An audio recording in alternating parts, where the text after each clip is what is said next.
Chapter 8. The Queen's Croquet-Ground. A large rose-tree stood near the entrance of the garden. The roses growing on it were white, but there were 3 gardeners at it busily painting them red.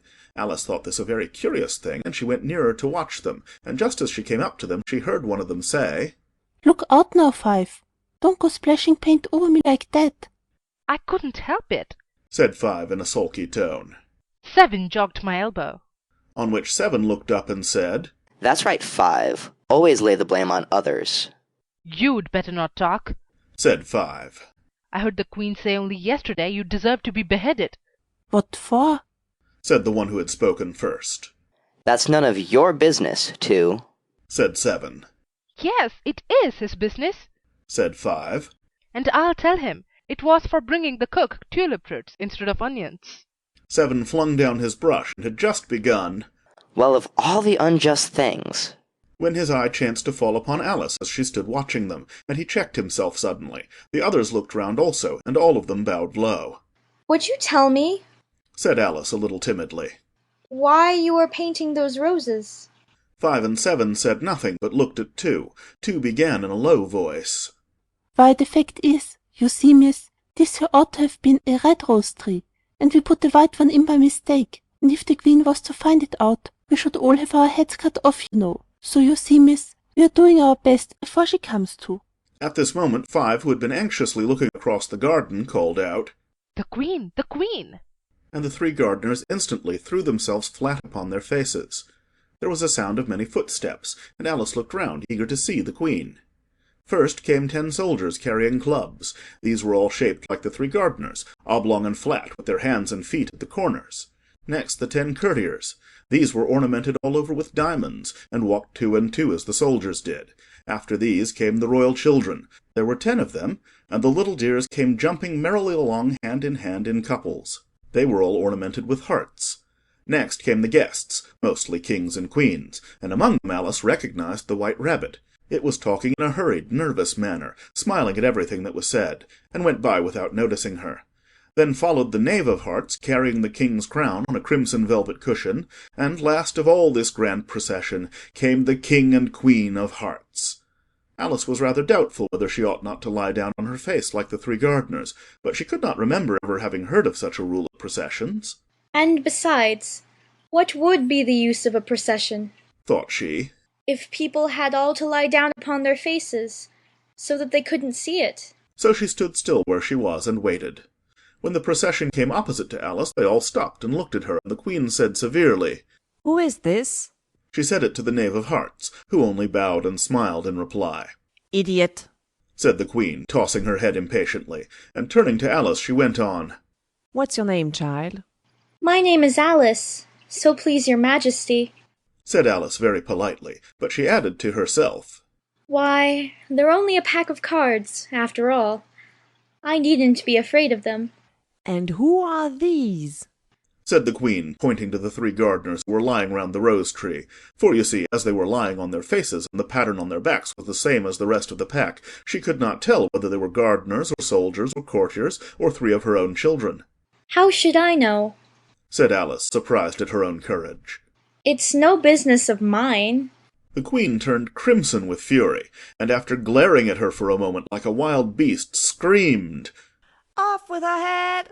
Off!" "Nonsense!" said Alice, very loudly and decidedly, and the Queen was silent. The King laid his hand upon her arm and timidly said, "Consider, my dear, she is only a child." The Queen turned angrily away from him and said to the Knave. "Turn them over." The Knave did so, very carefully, with 1 foot. "Get up!" said the Queen in a shrill, loud voice, and the 3 gardeners instantly jumped up and began bowing to the King, the Queen, the royal children, and everybody else. "Leave off that!" Screamed the Queen. "You make me giddy." And then, turning to the rose-tree, she went on, "What have you been doing here?" "May it please your Majesty, said 2 in a very humble tone, going down on one knee as he spoke. we were trying." "I see." said the Queen, who had meanwhile been examining the roses. "Off with the heads!" And the procession moved on, 3 of the soldiers remaining behind to execute the unfortunate gardeners, who ran to Alice for protection. "You shan't be beheaded." said Alice, and she put them into a large flower-pot that stood near. The three soldiers wandered about for a minute or two looking for them, and then quietly marched off after the others. Are the heads off? Shouted the Queen. The heads are gone, if it please your majesty. The soldiers shouted in reply. That's right. Shouted the Queen. Can you play croquet? The soldiers were silent and looked at Alice, as the question was evidently meant for her. Yes. Shouted Alice. Come on, then. Roared the Queen, and Alice joined the procession, wondering very much what would happen next. It's a very fine day, said a timid voice at her side. She was walking by the White Rabbit, who was peeping anxiously into her face. Very, said Alice. Where's the Duchess?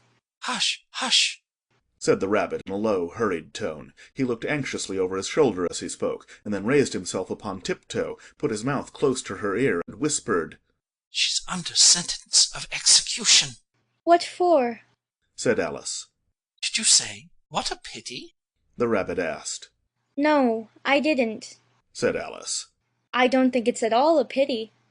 I said, what for? She boxed the Queen's ears. The rabbit began. Alice gave a little scream of laughter. Oh, hush, the rabbit whispered in a frightened tone. The Queen will hear you. You see, she came rather late, and the Queen said, Get to your places, shouted the Queen in a voice of thunder, and people began running about in all directions, tumbling up against each other. However, they got settled down in a minute or two, and the game began. Alice thought she had never seen such a curious croquet-ground in her life. It was all ridges and furrows. The balls were live hedgehogs, the mallets live flamingoes, and the soldiers had to double themselves up and to stand on their hands and feet to make the arches. The chief difficulty Alice found at first was in managing her flamingo. She succeeded in getting its body tucked away comfortably enough under her arm, with its legs hanging down, but generally, just as she had got its neck nicely straightened out and was going to give the hedgehog a blow with its head, it would twist itself round and look up in her face, with such a puzzled expression that she could not help bursting out laughing. And when she had got its head down and was going to begin again, it was very provoking to find that the hedgehog had unrolled itself and was in the act of crawling away. Besides all this, there was generally a ridge or furrow in the way wherever she wanted to send the hedgehog to, and as the doubled-up soldiers were always getting up and walking off to other parts of the ground, Alice soon came to the conclusion that it was a very difficult game indeed. The players all played at once, without waiting for turns, quarrelling all the while, and fighting for the hedgehogs, and in a very short time the Queen was in a furious passion, and went stamping about and shouting, Off with his head!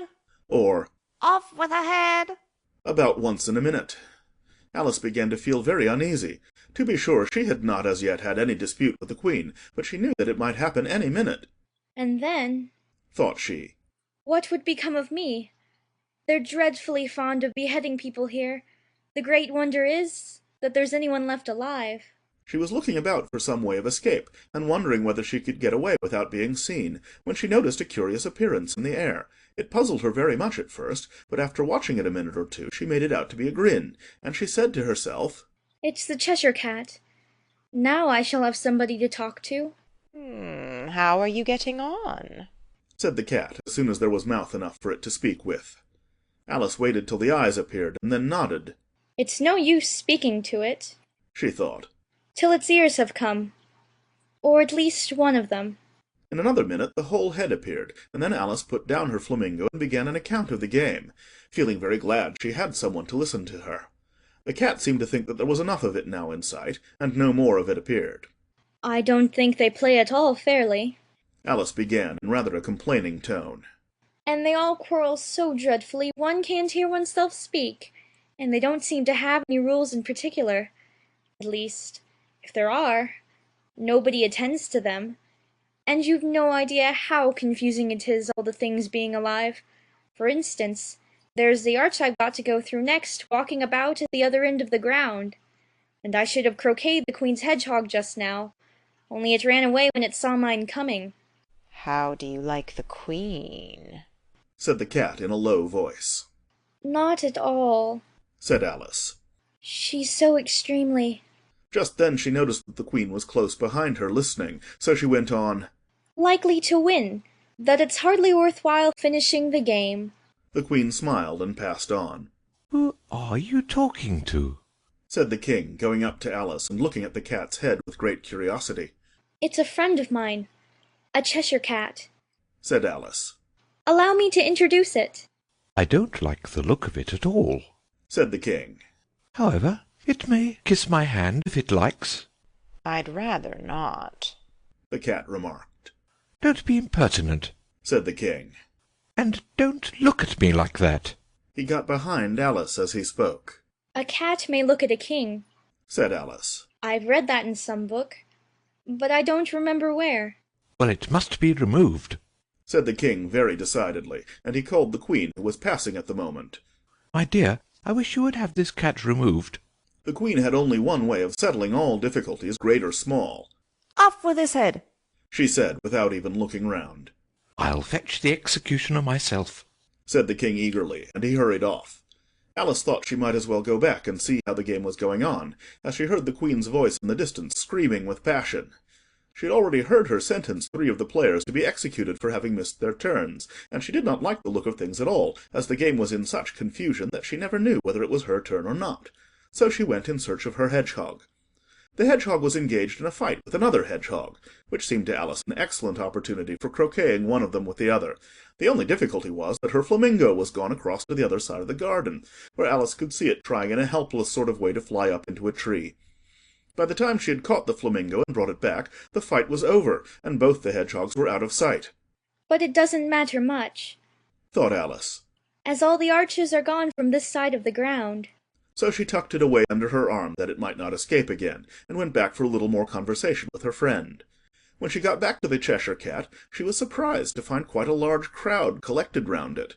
There was a dispute going on between the executioner, the king, and the queen, who were all talking at once, while all the rest were quite silent and looked very uncomfortable. The moment Alice appeared, she was appealed to by all 3 to settle the question, and they repeated their arguments to her, though, as they all spoke at once, she found it very hard indeed to make out exactly what they said. The executioner's argument was that you couldn't cut off a head unless there was a body to cut it off from, that he had never had to do such a thing before, and he wasn't going to begin at his time of life.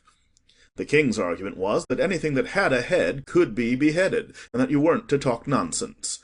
The queen's argument was that if something wasn't done about it in less than no time, she'd have everybody executed all round. It was this last remark that had made the whole party look so grave and anxious. Alice could think of nothing else to say but, It belongs to the Duchess. You'd better ask her about it. She's in prison. the queen said to the executioner. Fetch her here. And the executioner went off like an arrow. The cat's head began fading away the moment he was gone, and by the time he had come back with the Duchess it had entirely disappeared, so the king and the executioner ran wildly up and down looking for it, while the rest of the party went back to the game.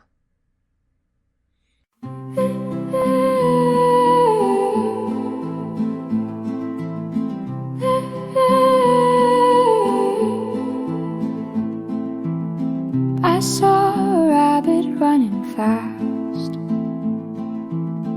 with a little coat and a golden glass. He said I'm late and ran away, so I followed him without delay. Down, down, down the rabbit hole, into a land I can't control. Up is down and big is small. In Wonderland I've seen it all.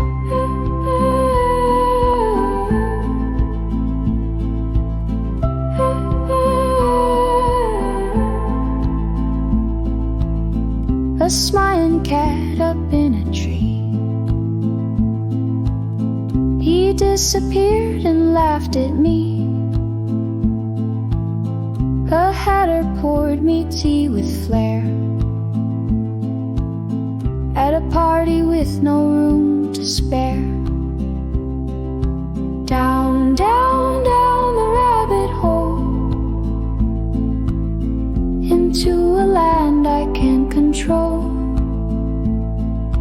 Left is right and night is day. In Wonderland I lost my way.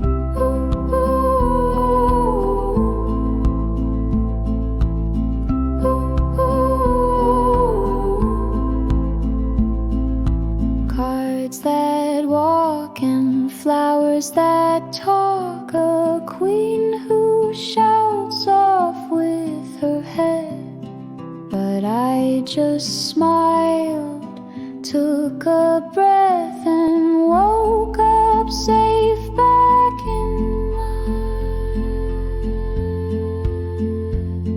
my bed. Down, down, down the rabbit hole. Dreams can take a heavy toll.